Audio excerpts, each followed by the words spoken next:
This video contains news and analysis related to a recent terror attack in Kashmir. The content may include sensitive visuals and discussions that could be distressing to some viewers.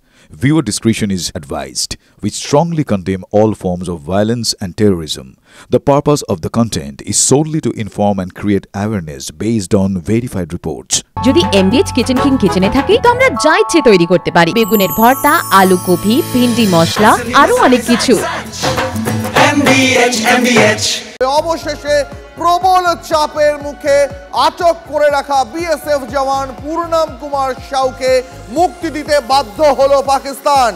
22 দিন পর সেই BSF জওয়ান পূর্ণমকে ছাড়তে বাধ্য হলো পাকিস্তান। আসলে operation সিঁদুর পাকিস্তানের বুকে এত ভয় ধরিয়ে দিয়েছে যে তাকে ছাড়তেই হতো। আটারি সীমান্ত থেকে দেশে ফিরলেন বিএসএফ জওয়ান পূর্ণম সাউ। সেই ছবি দেখাচ্ছি আপনাদের এই মুহূর্তে। শারীরিকভাবে সুস্থই রয়েছেন পূর্ণম সাউ। অভিনন্দন বর্তমানের কথা নিশ্চয়ই আপনাদের মনে আছে। সেই অভিনন্দন বর্তমানের মতোই বীর বিক্রমে দেশে ফিরলেন দেশের ছেলে, বাংলা ছেলে পূর্ণম। 23 এপ্রিল ভুল করে ফিরোজপুর সীমান্ত পেরিয়ে ঢুকে যান পূর্ণম। তখনই তাকে পাকিস্তানি সেনা আটক করে এবং তারপর থেকে লাগাতার দাবি করা হলো তারা তাকে ছাড়ছিল না, কিন্তু অবশেষে অপারেশন সিঁদুর এমন ভয় ধরে দিয়েছে পাকিস্তানের বুকে যে পাকিস্তানও জানে কোনো বেয়াদবি আর বরদাস্ত করা হবে না। এই মুহূর্তে আমার সঙ্গে নিউজরুম থেকে আমারই সহকর্মী সুমন রয়েছে। আমি সরাসরি সুমনের কাছে একবার জানতে চাইবো, সুমন, অপারেশন সিঁদুর এত ভয় ধরিয়ে দিয়েছে পাকিস্তানের মনে, তারপরেই কি এই পূর্ণম কুমার সাউকে ফেরানোর চেষ্টা? দেখো, 23 এপ্রিল পূর্ণম কুমার সাউকে আটক করেছিল পাক রেঞ্জার্সরা। তারপর তুমি যদি দেখো মে মাসটা, এই মে মাসের প্রথম সপ্তাহ জুড়ে ভারত অপারেশন সিঁদুর চালিয়েছে এবং সিঁদুরের জেরে পাকিস্তানের জঙ্গি ঘাঁটিগুলো ছিন্ন বিচ্ছিন্ন হয়ে গিয়েছে। তার সঙ্গে সঙ্গে পাকিস্তানের যে এয়ার ইনফ্রাস্ট্রাকচার, যে এয়ারফোর্সের যে ইনফ্রাস্ট্রাকচার, তার 20% বেশি সম্পূর্ণ ক্ষতি হয়ে গিয়েছে এবং বড় সড়ো আঘাত গিয়ে পড়েছে পাকিস্তানের মিলিটারি বেসগুলোতে। সেই জায়গায় দাঁড়িয়ে পূর্ণম কুমার সাউকে ফেরাতেই হতো, তার কারণ ডিপ্লোম্যাটিক স্ট্রাইক যেটা ভারত করেছে তার সাথে সাথে এত বড় ক্ষতি পাকিস্তানের, সেখানে কূটনৈতিক ক্ষেত্রে কিন্তু পাকিস্তান বড় সড়ো চাপের মুখে পড়ে আছে গোটা বিশ্বের কাছে। সেই জায়গায় দাঁড়িয়ে পূর্ণম কুমার সাউকে বীর বিক্রমে ফেরানো ছাড়া পাকিস্তানের কাছে আর কোনো উপায় ছিল না। তোমাকে বলে রাখি, ঠিক 6 বছর আগে 19 সাল অভিনন্দন বর্তমান তিনি একেবারে কিন্তু মাথা উঁচু করে ভারতবর্ষে এসেছিলেন। তেমনই এই পূর্ণম কুমার সাউ 10:30 নাগাদ আটারি সীমান্ত দিয়ে মাথা উঁচু করে ঢুকেছেন। তার বেশ কিছু পরীক্ষা নিরীক্ষা হবে, তারপর তিনি আমাদের রাজ্যের জওয়ান রাজ্যে ফিরবেন। তবে এটা তোমাকে পরিষ্কার করে বুঝতে হবে, ভারতের ক্ষেত্রে ভারত যেভাবে কূটনৈতিক চাপে পাকিস্তানকে রেখেছে তার সঙ্গে সঙ্গে একেবারে সরাসরি প্রত্যাঘাত এনেছে বিভিন্ন জায়গায়, সেটা জঙ্গি বেস হোক কিংবা সেটা মিলিটারি বেস হোক। সেখানে পাকিস্তানের কাছে ভারতের কাছে নতজানু হওয়া ছাড়া আর কোনো উপায় নেই। তারই ফলশ্রুতি হিসেবে ফ্ল্যাগ মিটিংসের পরে পাকিস্তান বাধ্য হয়েছে পূর্ণম কুমার সাউকে আমাদের দেশে ফেরাতে। একেবারে সময় অনেক ধন্যবাদ তোমাকে। অপারেশন সিঁদুরের পর আরো বড় কূটনৈতিক জয় ভারতের, আবারও বড় কূটনৈতিক জয় পেল ভারত। আটারি সীমান্ত থেকে দেশে ফিরলেন বিএসএফ জওয়ান পূর্ণম সাউ। পূর্ণম সাউ যখন দেশে ফিরছেন সেই খবর পাওয়ার পরে কিন্তু খুশির হাওয়া তার পরিবারে। তার মা কি বলছেন, তার পরিবার কি বলছেন শোনাই আপনাদের, দেখুন কতটা খুশি তারা। बहुत अच्छा लगता है, खुशी के बात है, अच्छा लगता है। हाँ अच्छा, हाँ। কখন জানতে পারলেন? ये फिर हम जाने 9:30 बजे। 9:30 সময়? हाँ 9:30 बजे। खुशी के बात बा, खिलाएगा पिलाएगा, जे आएगा वो खुश धन्यवाद करेगा। और का ছেলে আসলে প্রথমে কি রান্না করে খাওয়াবেন? রাত কি রান্না করে খাওয়াবেন? अच्छा अच्छा खाना बनेगा, खाएगा। हाँ। আর এতদিন তো চোখের জল ফেলছে। हाँ हाँ, एक आँख बनौले नहीं, आँख खराब हो गया। ये है कि बस रिलीज हो गया। अच्छा, कितने बजे रिलीज हुआ, किधर से? पता नहीं है। क्या बोला था उधर से? कॉल हाँ। जैसे कि कल पता चला कि हुआ है, जैसे मतलब प्राइवेट बात था तो कुछ बताया नहीं इसका। अच्छा, कुछ कल हम लोग को कुछ पता चला, आज पूरा कंफर्म हो गया, सबको पता चल गया, छोड़ दिया पूरा इंडिया पूरा। तो फाइनली रिलीफ मिला? बहुत रिलीफ मिला। कैसा है भैया? कैसा है भैया? अभी कैसा है? मामा कैसा है? वो तो बात होगा उसके बाद ही पता चलेगा, ऐसे तो चेहरा से देखने लग ही रहा है। দেখলেন কতটা খুশি গোটা পরিবার, তার কারণ আটারি সীমান্ত দিয়ে আজই দেশে ফিরলেন আটক হয়ে থাকা বিএসএফ জওয়ান পূর্ণম সাউ। এই মুহূর্তে আমার আরেক সহকর্মী সায়ন্ত আমার সঙ্গে রয়েছেন। সায়ন্ত, পাকিস্তান পূর্ণমকে ছাড়লো মানে কেন, ঠিক কি প্রেক্ষিতে, কি প্রেক্ষাপটে? ভারত কিভাবে কূটনৈতিক চাপ তৈরি করেছিল এবং এখনো পর্যন্ত এই পূর্ণাম সাউকে যে তারা প্রত্যার্পণ করলো, এরপর কি পূর্ণাম কবে থেকে আবার তার স্বাভাবিক জীবন, তার স্বাভাবিক কাজে ফিরতে পারবেন? এখনো পর্যন্ত কি আপডেট রয়েছে তোমার কাছে? দীপ, তুমি বেশ কয়েকটা প্রশ্ন করলে। প্রথম তোমাকে যেটা জানাই যে পাকিস্তান যে রেঞ্জার্স তাদের সঙ্গে যে ফ্ল্যাগ মিটিং হয়েছে, যেটা বিএসএফ সূত্র খবর 8 থেকে 9 বার ফ্ল্যাগ মিটিং হয়েছে, যার মধ্যে শেষতম যে ফ্ল্যাগ মিটিংটা হয়েছে তাতে পাঞ্জাব ফ্রন্টিয়ারের বিএসএফ এর আইজি ডিআইজিরা প্রত্যেকে উপস্থিত ছিলেন। তারা একটা কথা নির্দিষ্ট করে জানিয়েছিলেন যে পাক রেঞ্জার্সের 2023-24 সালে অন্তত 10 বার পাক রেঞ্জার্সের জওয়ানরা তাদের ভূখণ্ড অর্থাৎ সীমানা পেরিয়ে, নিয়ন্ত্রণ রেখা পেরিয়ে ভারতের ভূখণ্ডে চলে এসেছে। তারপরেও কিন্তু ফ্ল্যাগ মিটিং করে 24 থেকে 36 ঘন্টার মধ্যে ছেড়ে দেওয়া হয়েছিল। কিন্তু এবার যেটা করা হলো সেটা ভারত ভালো চোখে দেখলো না। এবার যদি না ছাড়া হয় তাহলে কিন্তু ভারত শিক্ষা দেবে এবং কোনোদিন কোনো পাক রেঞ্জার্সের জওয়ান যদি ভারতীয় ভূখণ্ডে চলে আসে তাহলে তাকে শতবার ফ্ল্যাগ মিটিং করলেও তাকে ছাড়া হবে না। এই কথা কিন্তু রীতিমতো হুঁশিয়ারি দিয়েই বলেছিল পাক রেঞ্জার্সদের সেনাকর্তাদের, যারা সেদিনকে ফ্ল্যাগ মিটিং এর শেষতম ফ্ল্যাগ মিটিং উপস্থিত ছিলেন। বিএসএফ সূত্রে খবর তাতেই রীতিমতো দমে যায় পাক রেঞ্জার্সের যারা সেনা আধিকারিকরা। স্বাভাবিকভাবেই এরপরই কূটনৈতিকভাবে গোটা বিষয়টি দেখা হয় এবং অবশেষে ভারতের কূটনৈতিক জয় শুধু নয়, বিএসএফ এরও এটা কিন্তু জয়, অন্যতম জয় বলা হচ্ছে। অপারেশন সিঁদুরের পর এটা বিএসএফ এবং কূটনৈতিক দুটি ক্ষেত্রেই জয় মিলল। দ্বিতীয় বিষয় যেটা, এই পুনম কুমার সাউ কবে তার স্বাভাবিক জীবনযাপনে ফিরতে পারবে এবং কবে সে আবার নতুন করে নিজের সার্ভিসে ফিরতে পারবে, যেটা বিএসএফ সূত্রে খবর আগামী 2-3 দিনের মধ্যে তাকে ছেড়ে দেওয়া হবে। তার শারীরিক কিছু পরীক্ষা নিরীক্ষা করা বাকি। ইতিমধ্যে আটারি ক্যাম্পে যা যা প্রোটোকল করার বাকি ছিল সেই প্রোটোকল গুলো কমপ্লিট হয়েছে, ফর্ম সই করানো হয়েছে, তার শরীরে কোনো চিপ আছে কিনা সেটাও খতিয়ে দেখা হয়েছে। আগামী 2-3 দিনের মধ্যে তাকে ছেড়ে দেওয়া হবে তার বাড়ির উদ্দেশ্যে। তবে সে যদি চায়, অর্থাৎ পুনম কুমার সাউ যদি চায় তাহলে আগামীকাল সকালেও ছাড়তে পারে। এটা জওয়ানের নিজের ব্যক্তিগত সিদ্ধান্তের উপর এই ক্ষেত্রে ডিপেন্ড করে। 3 নম্বর প্রশ্ন, এই ক্ষেত্রে বিএসএফ বা পুনম কুমার সাউ কবে থেকে সার্ভিসে ফিরতে পারবে? দেখো, এই ক্ষেত্রে মূলত 15 থেকে 20 দিন সময় দেওয়া হয় একজন জওয়ানকে স্বাভাবিক জীবনযাপনে ফিরতে। যেহেতু এখন পরিস্থিতি অনেকটাই উত্তপ্ত এবং 23 দিন সে পাক রেঞ্জার 22 থেকে 23 দিন পাক রেঞ্জার্সদের হেফাজতে ছিল, তাই সেক্ষেত্রে বিএসএফ কর্তারা সিদ্ধান্ত নিতে পারে যে তাকে হয়তো 1 থেকে 1.5 মাসও তাকে বাড়িতে রাখা যেতে পারে। তবে সেটা সম্পূর্ণ সিদ্ধান্ত নেবে বিএসএফ এর পাঞ্জাব ফ্রন্টিয়ারের আইজি। এবং সব মিলিয়ে যেটা পাঞ্জাব আইজি যেটা জানালেন যে এটা শুধু জয় বিএসএফ এর না, এটা সর্বভারতের জয় এবং সমস্ত বিএসএফ জওয়ানদের জয়। একেবারে শান্ত, অনেক ধন্যবাদ তোমাকে গোটাটা বুঝিয়ে দেওয়ার জন্য। বীর বিক্রমে দেশে ফিরলেন পূর্ণাম, কতটা খুশি তার পরিবার আপনাদের দেখিয়েছি।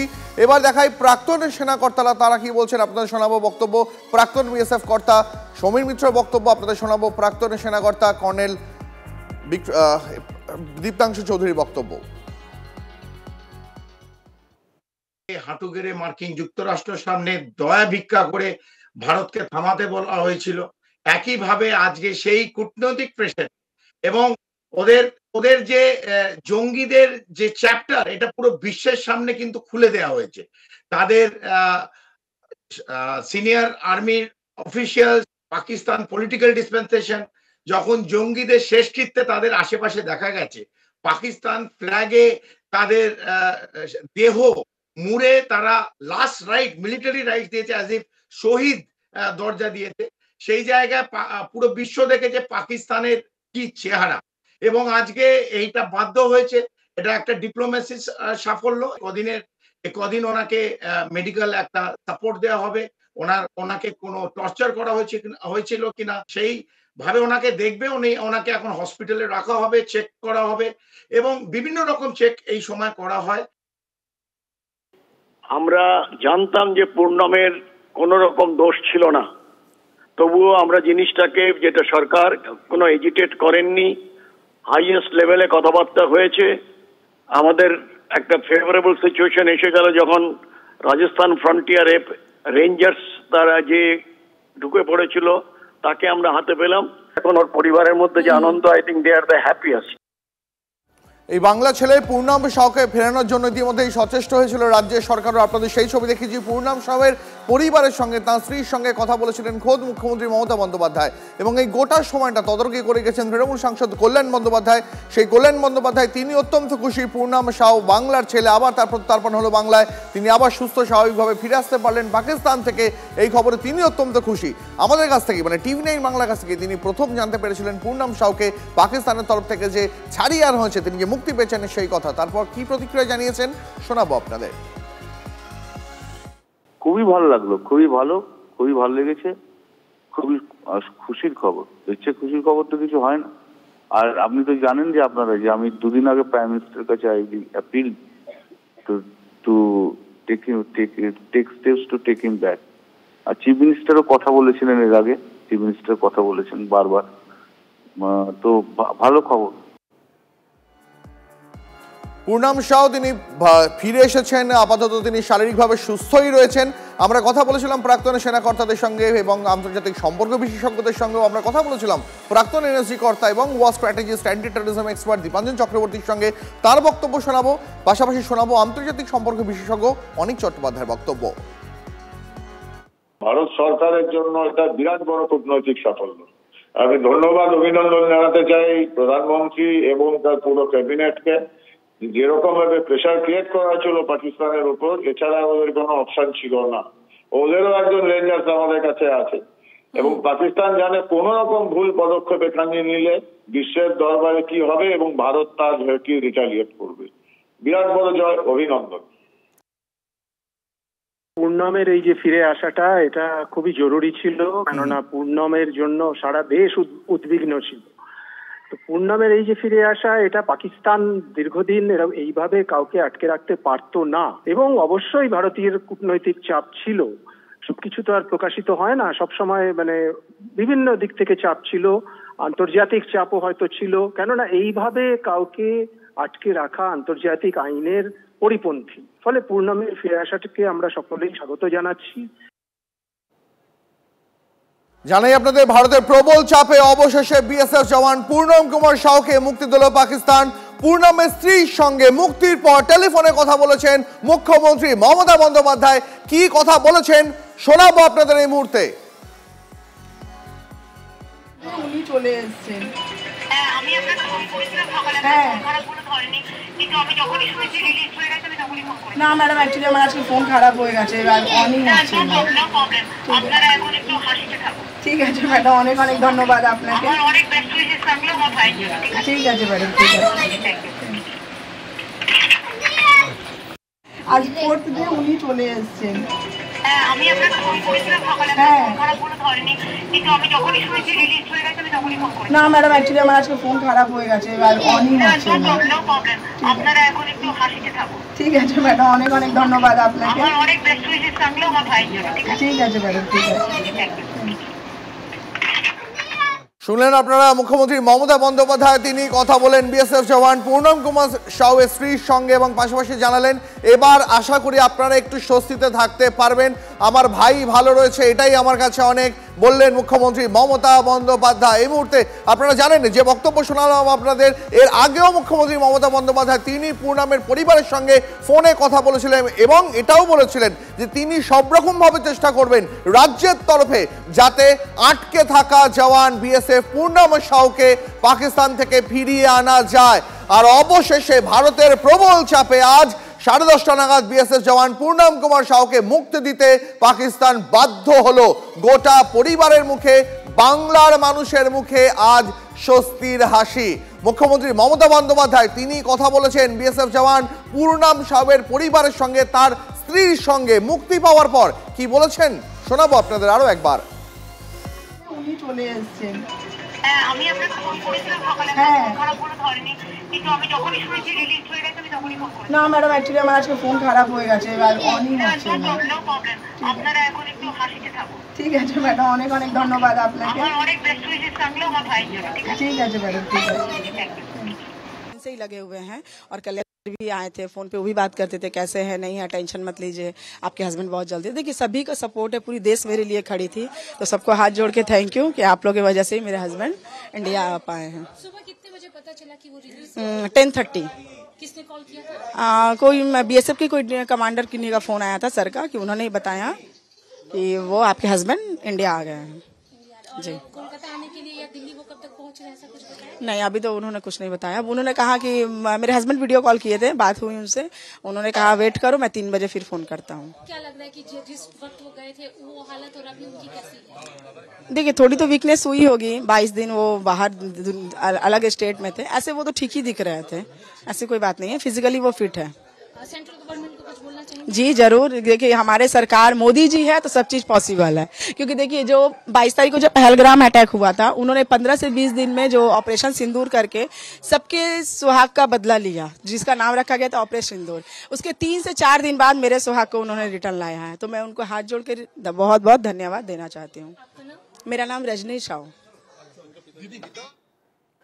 শুনলেন আপনারা, আরো একবার শোনালাম আপনাদের পূর্ণম কুমার সাউ, তিনি ফেরত এসেছেন এবং তারপরে কতটা স্বস্তি ফিরেছে তার পরিবারে, তার স্ত্রীর বক্তব্য শোনাচ্ছিলাম আপনাদের। স্ত্রী একটাই কথা বলছেন, ভারতকে ধন্যবাদ, ভারতবাসীকে ধন্যবাদ এবং প্রধানমন্ত্রী নরেন্দ্র মোদী তাকেও ধন্যবাদ, কারণ তিনি অপারেশন সিঁদুর ঘটিয়েছেন, তিনি অপারেশন সিঁদুরের মাথা। এবং পূর্ণমের সঙ্গে তার ফোনে কথা হয়েছে, সে কথাও বললেন তার স্ত্রী। বাহ, এবার রয়েছে স্বাদ, হ্যাঁ অপূর্ব স্বাদ। এমডিএচ এর চাঙ্কি চাট মশলা, জীবনে আসল স্বাদ জাগলো। আসল মশলা এমডিএচ।